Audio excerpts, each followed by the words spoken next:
आज की सुबह एक बार फिर से परमेश्वर के वचन से आप लोग को एक अच्छी बात बताना चाहता हूँ। दाऊद भजन संहिता 34 और उसके 11वें पद में इस प्रकार से कहता है, हे लड़कों आओ, मैं तुम्हें परमेश्वर का भय मानना सिखाऊंगा। ये दाऊद राजा है, वीर है, बहुत ज़्यादा सेना इसके पास है, धन की कमी नहीं है, किसी बात की घटी नहीं है।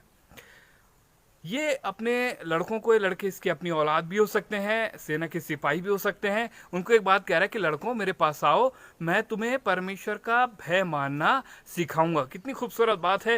राजा है, कह सकता था मैं राजनीति के बारे में तुम्हें बताता हूँ, मैं तुम्हें युद्ध की रणनीति के बारे में बताता हूँ, तलवार चलाना सिखाता हूँ, बहुत सी बातों को सिखा सकता था जो इसके पास रहा होगा। लेकिन नहीं, उससे ज़रूरी जो बात इससे समझिए, कहता है मेरे पास एक चीज़ है जो मैंने सीखी। आदमी वही सिखा सकता है जो उसके पास होगा। तो ये कहने लगा कि मैं लड़कों तुमको परमेश्वर का भय मानना सिखाऊंगा। परमेश्वर का भय कैसे मानते हैं, उसकी आज्ञाओं को कैसे मानते हैं। कई बार आप और मैं परमेश्वर को तो मान रहे होते हैं, और बड़ी बात नहीं है, परमेश्वर को शैतान भी मान रहा होता है। वो भी जानता है कि एक परमेश्वर है, लेकिन वो परमेश्वर का भय नहीं मानता, परमेश्वर की आज्ञाओं को नहीं मानता। परमेश्वर का भय मानना, दाऊद कहता है इस प्रकार से कि मैं तुम्हें परमेश्वर का भय मानना सिखाऊंगा।